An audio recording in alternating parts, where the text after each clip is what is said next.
दोस्तों, बिहार के चुनाव से पहले कांग्रेस की एक बड़ी तैयारी देखने को मिल रही है। दिल्ली में एक बहुत बड़ी बैठक का आयोजन किया जाता है। इस बैठक में बिहार कांग्रेस के तमाम नेता पहुंचते हैं। बताया यह गया कि इस बैठक में सबसे ज्यादा खास बात यह थी कि इस बैठक में निर्दलीय सांसद पप्पू यादव अपनी पत्नी के साथ पहुंचे हुए थे। उनकी पत्नी भी कांग्रेस की सांसद हैं और जब बैठक में पप्पू यादव पहुंचते हैं तो हलचल तेज हो जाती है, क्योंकि दोस्तों पप्पू यादव के पहुंचने के बाद कहा यह जा रहा है कि कांग्रेस अब और ज्यादा सीटों पर तैयारी कर सकती है।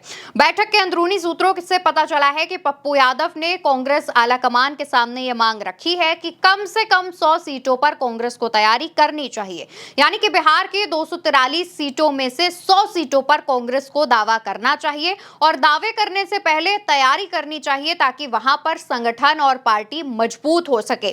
पप्पू यादव का यह कहना है कि कम से कम 100 सीटों पर आप तैयारी करेंगे तो अगर आप 90 सीटों पर भी चुनाव लड़ते हैं तो जीत अपने ही हाथ में होगी। अब पप्पू यादव की तरफ से यह बात तो कर दी गई है, लेकिन सीट शेयरिंग को लेकर के बैठक में जो बात हुई है उसमें से भी तमाम चीजें निकलकर सामने आ रही हैं।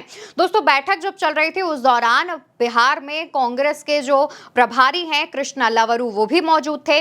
वहीं बिहार में कांग्रेस के जो अध्यक्ष हैं राजेश राम वो भी मौजूद थे और साथ ही राहुल गांधी, मल्लिकार्जुन खड़गे, केसी वेणुगोपाल, ये तीनों इस बैठक की अध्यक्षता कर रहे थे और बाकी वहां पर तमाम नेता कार्यकर्ता पहुंचे हुए थे जिनसे बातचीत की जा रही थी, सुझाव मांगे जा रहे थे और तैयारी चुनाव से पहले कैसे चल रही है इस पर भी बात की जा रही थी। अब दोस्तों, जब बैठक की शुरुआत होती है और इसमें पप्पू यादव अपनी पत्नी के साथ पहुंचते हैं तो उनको भी इस बैठक में शामिल किया जाता है और उनसे भी तमाम जो सुझाव हैं वो मांगे जाते हैं। अब बैठक में एक मुद्दा उठता है और वो था सीट शेयरिंग। जैसा कि हमने आपको बताया कि पप्पू यादव ने करीब 100 सीटों पर तैयारी करने की बात कही है, तो उसके बाद अब कांग्रेस का मानना यह है कि कम से कम कुछ ऐसी सीटें होनी चाहिए जिन पर अगर हम दावेदारी करते हैं तो इसके पीछे एक बड़ी वजह हो। अब कांग्रेस ने करीब 3 समीकरण साधे हैं, 3 चीजों में अपनी सीट्स को डिवाइड किया है और उसके मद्देनजर कांग्रेस महागठबंधन में अपनी सीटों की दावेदारी पेश करेगा। अब इसमें पहला जो उन्होंने 3 चीजों में जो बांटा है उसमें जो पहली चीज है वो ये है कि जब 2020 के चुनाव हुए थे उस दौरान कांग्रेस ने सबसे ज्यादा अच्छा प्रदर्शन कहां पर किया, ये वाली सीटें पहले भाग में आ जाएंगी।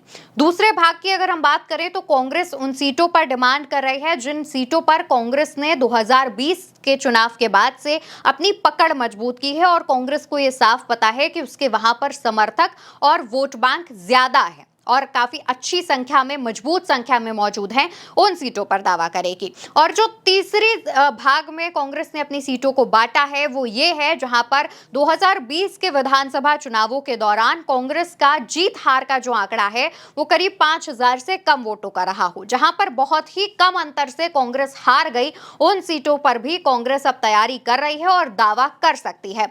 अब अगर हम कुछ पिछले चुनावी आंकड़ों की बात करें तो साल 2020 में जब विधानसभा चुनाव हुए थे तब कांग्रेस को 70 सीटें महागठबंधन की तरफ से दी गई थी, जिसमें से कांग्रेस ने 19 सीटों पर जीत दर्ज कराई थी। उससे पहले यानी साल 2015 के अगर हम विधानसभा चुनाव की बात करें तो उस दौरान कांग्रेस ने 41 सीटों पर चुनाव लड़ा था, जिसमें से कांग्रेस 27 सीटों पर जीती थी। तो कांग्रेस का 2015 का जो स्ट्राइक रेट है वो अच्छा बताया जा रहा है। हालांकि उस दौरान जेडीयू भी महागठबंधन के साथ थी, तो इसलिए वोटों का जो ध्रुवीकरण होता है वो नहीं हो पाया था। लेकिन 2020 के चुनावों में कांग्रेस का जो वोट शेयर था वो कहीं ना कहीं कुछ ऐसी सीटें थी जिनमें बहुत कम अंतर से जीत हार हुई।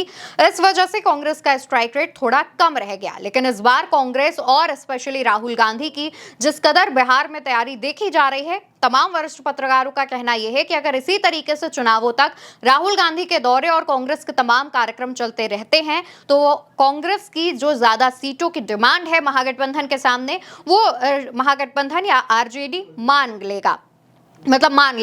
और अगर कांग्रेस इसी तरीके से तैयारी करती रहती है तो 2020 के चुनावों के दौरान जो सीटें बहुत कम अंतर से कांग्रेस हारी थी वो भी कांग्रेस के पाले में आ सकती है। हालांकि बैठक में भी इसी बात को लेकर के चर्चा की गई थी। राहुल गांधी ने कार्यकर्ताओं को और तमाम नेताओं को साफ तौर पर निर्देश दिया है कि चुनाव आने से पहले तक तमाम सीटों पर जो तैयारी है वो होती रहनी चाहिए और जहां पर आपको लग रहा है कि आपकी तैयारी है लेकिन कोई कमी है तो उस कमी को दूर किया जाए। जनता जनता से जुड़ाव बनाया जाए और जमीन पर जाकर तमाम लोगों से संपर्क किया जाए। अब देखना यह होगा कि जब इस बैठक में पप्पू यादव पहुंचे थे तो उनकी तरफ से जो सुझाव दिए गए हैं उन पर कांग्रेस क्या एक्शन लेती है और साथ ही कांग्रेस की तरफ से और क्या कुछ नए कार्यक्रम हैं वो ऐलान किए जाते हैं या फिर खुद राहुल गांधी बिहार का दौरा कर सकते हैं।